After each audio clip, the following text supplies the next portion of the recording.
अमूमन वो पेशेंट्स के जिनकी पूरी बॉडी से बहुत ज़्यादा पसीना आता है और इवन कि आपने देखा होगा कि एयर कंडीशन में बैठे हुए हैं या इवन कि वो सर्दियों में हैं या पहाड़ी मुकामात पे हैं, कोई टास्क कोई एक्टिविटी नहीं परफॉर्म कर रहे, लेकिन उसके बावजूद उन्हें पसीना बहुत ज़्यादा आ रहा है, पूरी बॉडी से पसीना बहुत ज़्यादा आ रहा है। ऐसे पेशेंट्स में अमूमन उनके थायराइड ग्लैंड्स का इशू होता है और उसके लिए थायराइड प्रोफाइल टेस्ट होते हैं 3 तरह के, T3, T4, TSH। इन मेडिकल टेस्ट्स को करवाने के बाद उसके मुताबिक उनको मेडिकेशन प्रेस्क्राइब की जाती है और उसके बाद उनका वो पसीना रुक जाता है, बॉडी का पसीना बेहतर हो जाता है। दूसरे नंबर पे आपने बात की रेमेडीज़ की, तो बेसिकली रेमेडीज़ जो हैं नो डाउट कि नीम के पत्तों का पानी हो गया या फटकरी का, आपने बेकिंग सोडा की बात की, तो जो रेमेडीज़ हैं नो डाउट इफ़ेक्टिव हैं, लेकिन सवाल ये उठता है कि आया कि ये इनका इफ़ेक्ट कितनी देर तक लास्ट करता है। ऑब्वियसली कि अगर आप कोई बेकिंग सोडा यूज़ कर रहे हैं अंडरआर्म्स की एक्सेसिव स्वेटिंग को कंट्रोल करने के लिए, एट दैट टाइम जब तक वो आपके अंडरआर्म्स में है तब तक वो इफ़ेक्टिव रहेगा, लेकिन आधे से 1 घंटे के बाद वो अपना इम्पैक्ट खो देगा और आपकी कंडीशन दोबारा से रिवर्स हो जाएगी। अच्छा, मोस्टली लोग ये भी तो कहते हैं ना कि ये जो बॉडी स्प्रेज वगैरह होते हैं, अगर आप ये अंडरआर्म्स में लगाएं तो उससे स्मेल नहीं आएगी, अब ये बैक्टीरिया जो है ना ये पैदा नहीं करेगा। तो क्या ये डेली बेसिस पे लोगों को लगाने चाहिए अंडरआर्म्स पे? देखिए, बेसिकली इसमें लगा लेने में हर्ज कोई नहीं है, लेकिन एट दैट टाइम वही बात है कि जब जैसे आपको स्वेटिंग आने लगेगी तो दोबारा से आपकी कंडीशन रिवर्स हो जाएगी। दूसरे नंबर पे हम इसमें डिस्कस कर रहे थे कि वो पेशेंट्स या वो लोग कि जिनके हाथों की हथेलियों पे बहुत पसीना आता है या पाँव के तलवों पे बहुत ज़्यादा पसीना आता है, अमूमन ये एक जेनेटिक इशू होता है और ये आपकी फैमिली में रन कर रहा होता है, आपके दादा में, नाना में, किसी ना किसी में ये इशू रहा होता है। अच्छा, ऐसे लोग ना किसी को हाथ मिलाते हुए बड़ा शर्मिंदा फील कर रहे होते हैं अपने आप को, उनको पता नहीं कि हाथ गीले हो जाएंगे।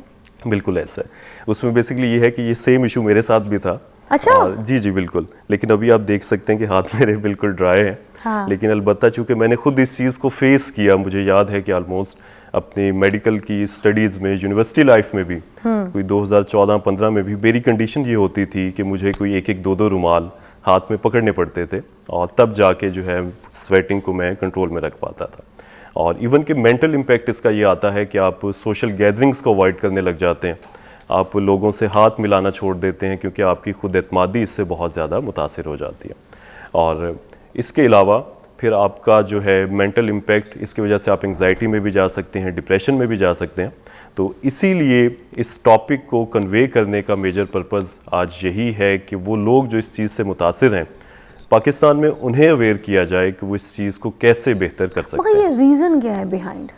इसकी रीज़न सिर्फ ये जो हम स्पेसिफिक बॉडी पार्ट्स की बात कर रहे हैं, हाथों की, पाँव की और अंडरआर्म्स की, इसकी रीज़न ये अमूमन जेनेटिक होता है, ये आपकी फैमिली में रन करता है। फैमिली में कहीं ना कहीं पे ये इम्पैक्ट किसी में मौजूद होता है और वो जंप करके कंसीडर करेंगे इसको? नहीं, इसे हम बीमारी कंसीडर नहीं करेंगे। आपकी बॉडी का एक एबनॉर्मल फंक्शन है ये, और एबनॉर्मेलिटीज़ या आप कह लें कि जितने भी जेनेटिक इश्यूज़ होते हैं या कंसर्न्स होते हैं, उनका आप देखें कि अमूमन कोई परमानेंट सोल्यूशन या क्योर नहीं होता।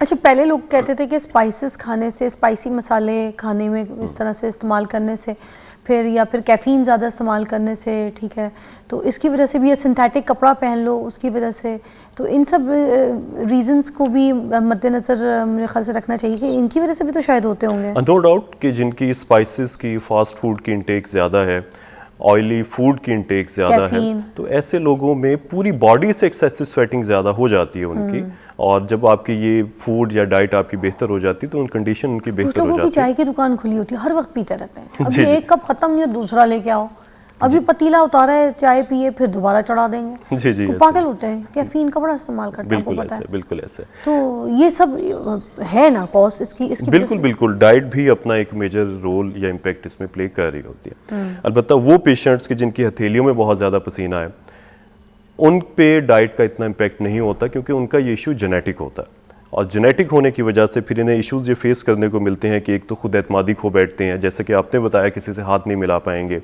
या इवन के गैदरिंग्स को अवॉइड करने लग जाएंगे। और समटाइम्स ऐसे होता है कि नादरा में या एम्बेसी में ये लोग जब जाते हैं अपने फिंगरप्रिंट स्कैन करने के लिए, या इवन के मोबाइल का ही स्कैनर यूज़ करना, तो फिंगरप्रिंट स्कैन नहीं हो पाता। या मुल्क से बाहर जाते हैं, जब आपको स्कैनर के टाइम पे स्कैन काम ही नहीं करता।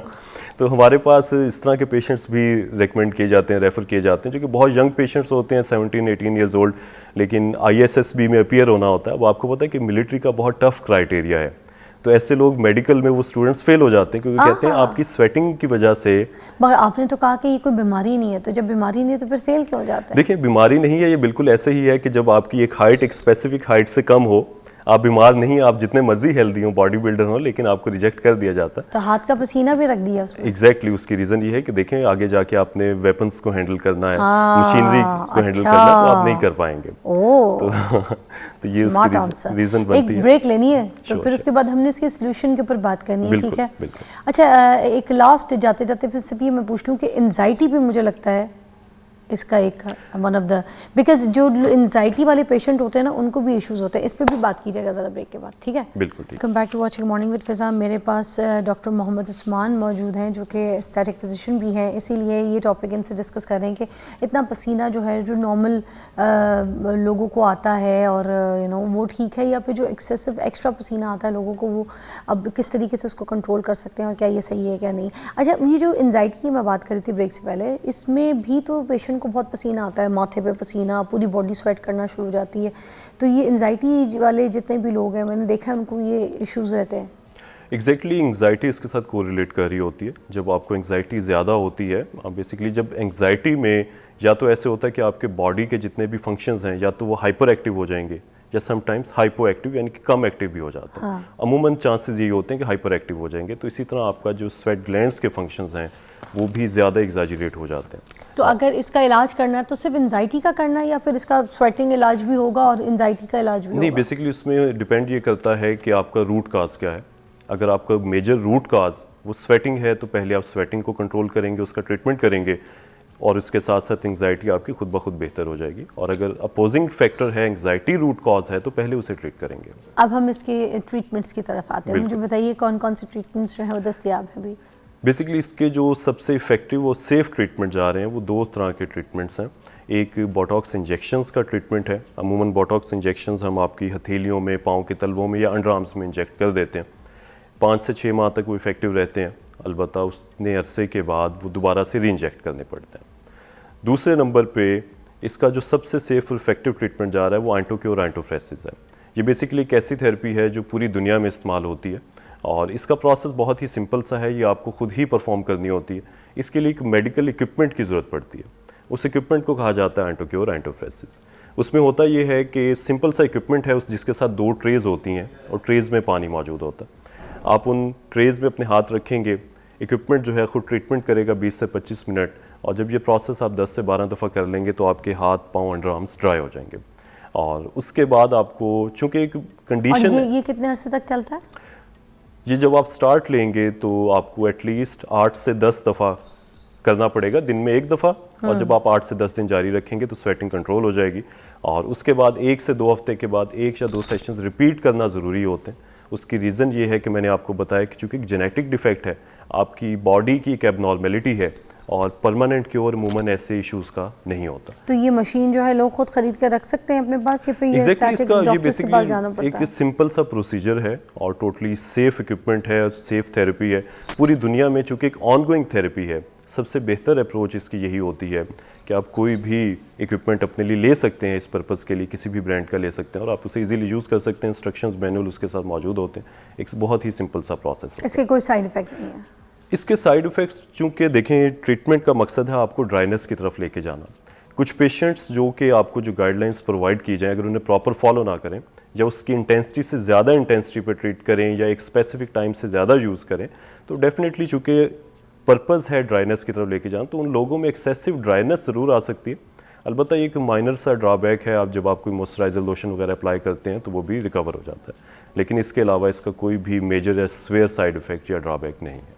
अच्छा, और इसके अलावा ये जो इंजेक्शंस होते हैं जो आप लोग लगाते हैं, जिसमें अंडर आर्म्स वगैरह पे, हाथों पे इंजेक्शंस लगाते हैं, तो ये कितने इंजेक्शन सपोज एक हथेली पाम पे आप लगाएंगे तो कितने को लगेंगे?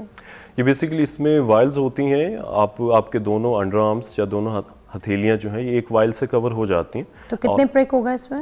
इसमें प्रिक्स आप कहें कि ऑलमोस्ट 1-1 सेंटीमीटर के गैप से आपको प्रिक्स करने पड़ते हैं, तो ऑलमोस्ट आप कह लें कि दोनों हथेलियों पे कोई 50 से 70 प्रिक्स तो नम क्रीम लगाते हैं आप लोग या इस प्रिक का पता नहीं चलता, ये पेनफुल है या विदाउट नहीं, पेन? ये बेसिकली आप कहें कि इंसुलिन सिरिंज से लगाए जाते हैं, उसकी नीडल बहुत बारीक होती है और बहुत सुपरफिशियल इंजेक्शंस होते हैं, तो अमूमन पेशेंट्स को इतना बॉदर नहीं करते। और इसके कोई साइड इफेक्ट्स होते हैं? डेफिनेटली इसके साइड इफ़ेक्ट्स ज़्यादा हैं। उसकी अच्छा? रीज़न ये है, हाँ बिल्कुल, इसकी रीज़न ये है कि चूँकि केमिकल हैं, इंजेक्शंस हैं। बोटॉक्स सेम वही इंजेक्शन है जो आप रिंकल्स को ख़त्म करने के लिए फोरहेड पे या अराउंड द आइज़ आप लगवाते हैं, और चूँकि इसका मकसद ये होता है कि आपकी मसल्स की एक्टिविटी को ये हिंडर करेगा, रोकेगा। तो सेम आपके पसीने को तो ये रोक रहा है, लेकिन जब आप हथेलियों पे लगाएंगे समटाइम्स ये ज़रूर हो सकता है कि आपकी हथेलियाँ नम हो जाएं 1 से 2 हफ्ते के लिए, या आपकी ग्रिप वो थोड़ी सी वीक हो जाए। तो इसीलिए हमारे पास जो पेशेंट्स आते हैं हम उन्हें फर्स्ट प्रायोरिटी पे रखते हैं कि आप एंटीक्योर एंटीफ्रेसिस थेरेपी की तरफ जाइए। उसकी रीज़न ये है कि सेफ्टी वाइज बहुत बेहतर है, इफ़ेक्टिवनेस तो उसकी है ही है, लेकिन उसमें आपको ना तो किसी किस्म की कोई नीडल की प्रिक्स होंगी, ना किसी किस्म की कोई पेन होगी, और जब तक आप अपना ट्रीटमेंट जारी रखेंगे तो उसके रिजल्ट्स भी लॉन्ग लास्टिंग रहेंगे। अच्छा, और अगर इसको छोड़ देते हैं तो फिर ये वापस, इसका ये कोई नहीं है कि सिटिंग्स हो रही हैं इसकी 6 महीने के बाद एक सेट और इसकी सिटिंग की है तो फिर ये ठीक हो जाए, ऐसा कोई सिस्टम नहीं, ये कराते रहना है तो चलते रहना हाँ है? बिल्कुल ऐसे, एस्थेटिक्स में सारा कुछ यही है। बिल्कुल ऐसे जेनेटिक इशू है तो फिर आपको ट्रीटमेंट जारी रखना पड़ेगा। इसलिए बेहतर अप्रोच यही है पूरी दुनिया में कि पेशेंट्स किसी भी ब्रांड का एंटीफ्रेसिस इक्विपमेंट ले लेते हैं अपने यूज़ के लिए। इक्विपमेंट्स आपके लिए मल्टीपल ईयर्स तक इफेक्टिव रहता है। अच्छा, अब चेहरे का जो पसीना है, जैसे माथे पे बहुत पसीना आ जाता है कुछ लोगों को, नाक पे तो तेल के पकौड़े चले जा सकते हैं, इतना तेल होता है, तो ये जो तेल वाला पसीना है पूरे मुंह पे चमक रहा होता है, शाइन कर रहा होता है, इसका क्या करना है, ये कैसे ठीक होता है? देखिए, ये भी हाइपरहाइड्रोसिस की ही कैटेगरी में आता है। जिस तरह हमने पहले 3 बॉडी मूंछों के ऊपर, जी है ना, और कुछ लोगों के जैसे लड़कियां जिनके मूंछें ही नहीं है तो अपर लिप पे बहुत आता है। बिल्कुल ऐसे। एक उसकी रीज़न ये भी बनती है कि उन लोगों में जो आपका मेटाबॉलिक रिएक्शन रेट है वो ज़्यादा एग्जैजरेटेड होता है, ज़्यादा फास्ट होता है, और अमूमन ये लोग जब खाना वगैरह खा रहे होते हैं तो उस वक्त उन्हें फेस पे स्वेटिंग मज़ीद स्टार्ट हो जाती है। खाने के टाइम पे क्यों? उसकी रीज़न ये बनती है कि आपके मसल्स एक्टिव हो रहे हैं, आप मूवमेंट्स कर रहे हैं, तो वो उसकी वजह से, उस टेंशन की वजह से वहाँ पे स्वेटिंग इंक्रीज़ हो जाती है। और अमूमन इसका ट्रीटमेंट भी फिर बोटॉक्स की हेल्प से किया जाता है, जो आपके फेस के जो एरियाज टारगेट किए जाते हैं। तो ये बोटॉक्स जो है ये रोक देता है स्वेटिंग फेस की? हाँ जी, ऑलमोस्ट 5 to 6 मंथ्स तक, मैक्सिमम 6 मंथ्स तक इफेक्टिव रहता है। यही वाला बोटॉक्स जो आप लोग हाथ में लगाते हैं? हाँ एग्जैक्टली। या दूसरा वाला जो मसल रिलैक्सिंग के लिए लगाते हैं? बोटॉक्स एक ही है, वो चाहे आप मसल रिलैक्सिंग के लिए यूज़ कर लें, रिंकल्स के लिए यूज़ कर लें, मेडिसिन एक ही है, स्वेट कंट्रोल, एग्जैक्टली उसका जो पीछे फार्मूला है, जो चीज़ या जो वाइल्स यूज़ हो रही हैं वो सेम प्रोडक्ट। ये हाथ में भी जो आप लगा रहे थे वही बोटॉक्स है जो मसल रिलैक्सिंग के लिए लगाते हैं? बेसिकली बोटॉक्स के जो है ना वो मल्टीपल फंक्शंस हैं, तो वो जो जिस पर्पस के लिए हमें चाहिए होता है उसके लिए इंजेक्ट कर दिया जाता है। तो इसीलिए हम हाथों पे रिकमेंड करते हैं कि आप बोटॉक्स की बजाय आप एंटीक्योर एंटीफ्रेसिस थेरेपी की तरफ जाइए, क्योंकि उसके रिजल्ट्स जो हैं यहाँ पे बेहतर रह जाएंगे। और जो आपके फेस है, फेस के लिए हम अमूमन रिकमेंड करते हैं कि आप बोटॉक्स की तरफ चले जाएँ, क्योंकि फेस पे ये ट्रीटमेंट करना, एंटीफ्रेसिस का ट्रीटमेंट कदरे मुश्किल है।